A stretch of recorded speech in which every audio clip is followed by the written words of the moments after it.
Hello everyone and welcome. In today's video I'm going to explore the Rags to Riches plot from Christopher Booker's The 7 Basic Plots, Why We Tell Stories. This plot is the second of the 7 and centres around a protagonist who rises from destitution or obscurity to achieve wealth, success or happiness. This structure provides another great scaffold or framework for crafting compelling stories, including those in tabletop role-playing games such as Dungeons & Dragons. Like my previous video on overcoming the monster, I will outline the 5 key stages and how they can support an outline for your D&D campaign. By using this structure, game masters can create engaging narratives that give players a sense of growth, challenge, and ultimately triumph. So without further ado, let's begin. Initial wretchedness at home. This stage introduces our protagonist, or heroes, in a lowly state. They are often oppressed, overlooked, or trapped in a mundane and unsatisfying life. Horrible figures may mistreat and look down upon them with scorn. This initial hardship establishes a stark contrast to the rewards and triumphs awaiting them later in the story. An off the top of my head example of where this is obvious is Cinderella. Of course that's not a D&D example, but if I were to choose a character that had a similar start in life, I'd suggest Vecna, as he faced a life of servitude as a child, though his outcome is much more tragic and dark. How do we apply this to D&D? A character's backstory might include humble beginnings, such as starting out as a penniless orphan in a bustling city, struggling to survive. The DM or GM can emphasise the harshness of their environment through encounters with corrupt officials, dangerous thieves, and even societal biases. To kick off the actual adventure though, the GM could start small. Maybe a gang is trying to extort locals, which sets the stage for the hero's initial call to action, or help. Out into the world, initial success. Our heroes step out of their comfort zone and begin to find their footing. They might gain allies, acquire a small taste of success, or demonstrate some innate potential. They of course face some challenges, but nothing they can't handle. How do we apply this to D&D? The DM can create an early adventure that allows the heroes to prove themselves on a small stage. For example, they might foil a local bandit raid, earning the gratitude of the townsfolk and a small cash reward. This success builds momentum and provides a sense of accomplishment, which hints at some greater potential lying dormant within them. This stage is also an opportunity to introduce a larger world and hint at what's to come. Perhaps the bandits are part of a larger criminal syndicate. What I'm saying is that this is a time to bring in a bit of foreshadowing, or lean on it more if you've been doing this already. The central crisis. Basically, everything starts to go a bit wrong. The hero's initial successes are challenged, and old foes may rear their ugly heads once more. This crisis often threatens to undo their progress and forces them to confront their weaknesses or fears. How do we apply this to D&D? After their initial victories, the heroes encounter a formidable foe or face the consequences of their choices. Perhaps they angered a powerful noble or discovered that their actions had unintentionally harmed the innocent townsfolk. The crisis might also involve internal conflicts among the party, such as differing goals and viewpoints. On that note, an underlying moral dilemma may unfold within the group.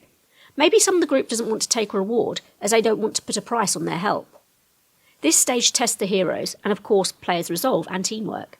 The GM can use this moment to deepen a story's stakes, like I mentioned before, by introducing or reintroducing a powerful villain who disrupts the party's plans. Alternatively, maybe their newfound wealth has made them a target. What I'm saying is that this conflict is a warm-up to an even bigger one, so make it significant. Independence and final ordeal. So our heroes have overcome the first serious test of their abilities and emerge in a new light.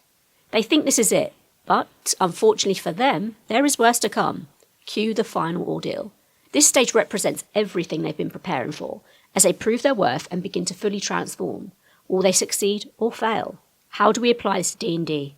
The heroes face their biggest battle yet, or a complex challenge that puts their skills, strategy, and unity to the ultimate test. This could involve confronting the campaign's old foe again, or the primary antagonist, navigating a proper deadly dungeon, or solving a world-threatening crisis. My advice, make the stakes really high so the resolution feels earned. What's the worst thing that could happen if our heroes don't overcome this final challenge or obstacle? With the deadly dungeon, that's self-explanatory. One misstep can have lethal consequences. Perhaps it's up to our dexterous rogue to navigate the dungeon's last and most treacherous tunnel to find a way out. They've been preparing for this moment for years, and now it's here, and their party depends on them. The DM might include elements from the PC's backstories to make the ordeal personal. For example, a once lowly scribe takes on the wizards who were so cruel to them. Going back to our dungeon example, maybe this tunnel goes deep into a cave network, and our rogue has to overcome their claustrophobia, so that their training shines through. Final union. Also, the final stage of our plot. Our heroes achieve their ultimate reward. They secure not just material wealth or power, but also personal fulfillment and a sense of belonging. This stage is about reaping what they have sowed. They've proven themselves and now it's time to enjoy the reward.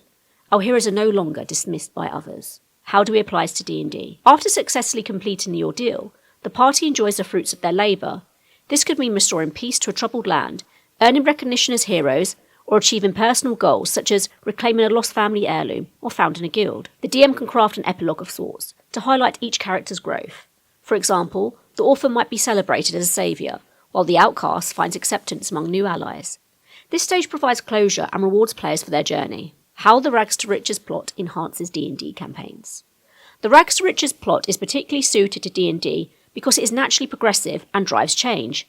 Players start with low-level characters, struggling against minor threats, and gradually become powerful adventurers, capable of shaping the world around them. Here's how you can use the Rags to Riches plot in your adventure. Emotional engagement. The huge contrast between the characters' humble beginnings and their eventual triumph creates a satisfying arc. Players become emotionally invested in their characters' growth, and this makes the victories more meaningful. Player motivation. The promise of rising above hardship is naturally satisfying, whether it's reclaiming a stolen kingdom or earning respect. The Rags to Riches plot provides a clear and structured goal. Versatility. This structure works across plenty of genres and settings. It could be adapted for a gritty urban campaign, a whimsical fairy tale, or a high fantasy adventure. Don't forget, the initial wretchedness could be poverty or inexperience. Opportunity for collaboration. The plot naturally encourages teamwork, as characters must rely on each other to overcome adversity. The DM can design challenges that require creative problem solving and cooperation, strengthen the party's and players' bond. Character development. The stages of the Rags to Riches plot align with character arcs, encouraging players to explore their PC's personalities, relationships, and growth. For example, a rogue might grapple with the mistrust of others before learning to rely on their party, while a cleric might struggle with doubts about their faith before emerging stronger. Tips for Dungeon Masters. To effectively use the Rags to Riches plot in a D&D campaign, consider the following tips. Establish clear stakes. Make the characters' initial struggles relatable. Whether it's fighting for survival, seeking redemption, or chasing a dream, regardless, ensure the stakes are worthwhile. Pacing. Balance the pacing of the story. To keep your players interested, early successes should feel significant, but they shouldn't resolve the overarching conflict too quickly. Similarly, the central crisis should be challenging without feeling impossible. Personalise the journey. Tie the plot stages to the characters' backstories and goals. This personalisation adds depth and ensures that the story resonates with the players. Reward growth. As the characters progress, reflect their growth. NPCs, for example, may start treating them with increasing respect. Additionally, the consequences of their choices should have more of an impact as they gain influence. Celebrate the end and their triumph. The aftermath of the final ordeal should feel rewarding. Create memorable NPC social encounters and offer meaningful rewards to highlight the weight of their achievements. The Rags to Riches plot is all about growth and triumph, making it an ideal storytelling scaffold for Dungeons & Dragons and other TTRPGs, of course. By following its 5 stages, writers and DMs can give their players a sense of purpose and fulfillment. Whether the characters rise from obscurity to fame or from poverty to prosperity, their journey should leave a lasting impact long after the adventure is over. Like coming to the end of a good book. If you've enjoyed this video, I've made a playlist of all my other 7 plot deep dives and how they apply to TTRPG writing. Also, if you want to see my writing in practice, I've got another playlist on a Tudor game that I'm writing. Don't forget to like and subscribe so this video can reach more people just like you. Anyway, that's all for today, folks, and I'll see you in the next one.